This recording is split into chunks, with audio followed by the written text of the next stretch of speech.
Je remercie l'ensemble des participants à l'atelier qui sont venus massivement répondre, effectivement, sur le mandat qu'on avait de la société civile sénégalaise globalement. On s'était réunis au mois de février 2025. On nous avait mandaté effectivement d'être le facilitateur de la préparation du Conseil agro-silvopastoral et halieutique. Le président de la République a décidé de le convoquer le 10 juillet.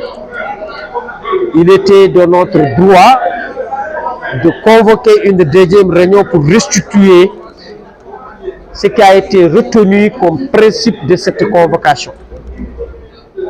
Je commencerai à féliciter le président de la République d'avoir accepté d'élargir ce conseil supérieur pour en faire un événement national en le convoquant au centre Abdou Diouf de Diamniadio et en mettant le maximum pour qu'il y ait au moins 600 participants. Pour l'ensemble des acteurs de ce pays. Nous avons rendu compte de ce processus, de la décision du président de la République. Nous avons discuté et préparé comment choisir nos différents délégués des différents acteurs agro-silvopastoral et halieutiques et nos porte-paroles pour délivrer les messages consensuellement acceptés par tout le monde. La réunion s'est soldée par une entente globale de l'ensemble des participants en renouvelant la confiance, en nous donnant des consignes précises, en ayant un seul objectif précis d'arriver à la réussite de ce premier conseil agro-silvopastoral et halieutique du Sénégal. Oui, on sait que ce conseil d'orientation coïncide avec la révision de la loi d'orientation agro-silvopastorale qui a 20 ans.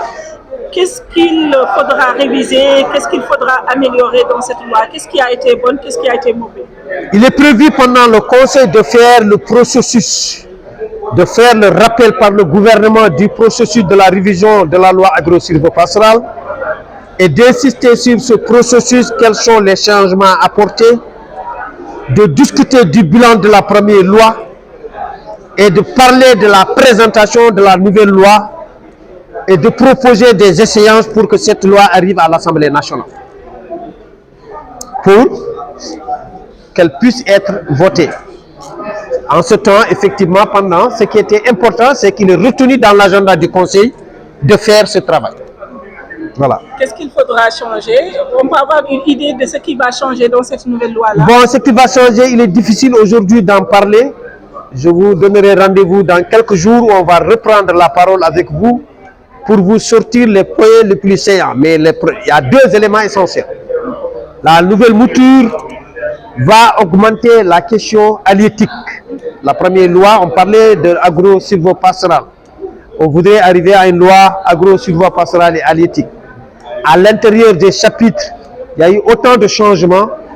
Si vous vous approchez de nos espaces, de nos équipes techniques, vous aurez les éléments importants qui ont été proposés comme éléments de changement.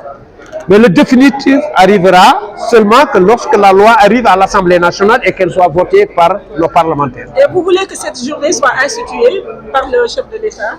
C'est pas nous voulons, elle est instituée dans la loi. On voudrait, le respect. Voilà, on voudrait effectivement, on félicite qu'il y aurait la première fois cette journée, mais on pense à partir de cette journée, effectivement, l'agenda national permettra maintenant. Cette institutionnalisation de la concertation va continuer à avoir, parce que c'est quelque chose qui est prévu dans la loi. Merci. Ah, ok, je m'appelle Cheikh Tidiane Diédhiou, je suis ingénieur agronome, conseiller technique au niveau de la direction de la modernisation de l'équipement rural DEMER au niveau du ministère de l'Agriculture, de la souveraineté alimentaire et de l'élevage. Justement, c'est la DEMER qui a représenté le ministre en charge de l'Agriculture à cette session préparatoire de ce conseil d'orientation de la loi, de ce conseil d'orientation qui se tiendra le 2 juillet. Alors, au niveau du ministère, comment est-ce que vous préparez cet événement? Je pense que cet événement, c'est un long processus qui a commencé depuis les 3 dernières années. tous les acteurs ont été impliqués par le ministère. Donc, quand le président, au niveau de la FIARA, il a promis de faire ce conseil, c'est en ce moment que le ministère a pris les devants. Et actuellement, ça va être une première pour le pays, aussi une première pour les organisations de producteurs et aussi les organisations de la société civile. Ça sera un atelier où ils auront l'opportunité d'essayer de mettre, d'expliquer tous les problèmes qu'ils rencontrent par rapport à l'agriculture, mais aussi de convaincre le président pour faire passer cette loi au niveau de l'Assemblée nationale. Et je pense que cette opportunité, le ministère va les appuyer et aussi on va travailler en concordance avec toutes les organisations paysannes et toutes les organisations de producteurs ainsi que les organisations de la société civile. Nombreux sont les agriculteurs, pêcheurs, éleveurs qui ont affirmé que la mise en œuvre de cette loi d'orientation de 2004 ne s'est pas passée comme ils le souhaitaient. Qu'est-ce qu'il faudra améliorer dans cette nouvelle loi? Ok, parce que la première loi de 2004, dans l'application, ça n'a pas été au niveau des attentes, c'est vrai. Mais avec cette fois-ci, on a déjà la volonté du président de la République qui veut tout faire pour que les producteurs puissent profiter pleinement de leur agriculture et de leurs droits dans ce qu'ils font dans l'agriculture et aussi dans le secteur halieutique. Donc je pense que c'est une opportunité, une aubaine pour toute la famille de l'agriculture et du domaine halieutique. Merci beaucoup. Un mot en wolof, monsieur Diédhiou. Salaamaaleykum, maa ngi tudd El Bachir Diassé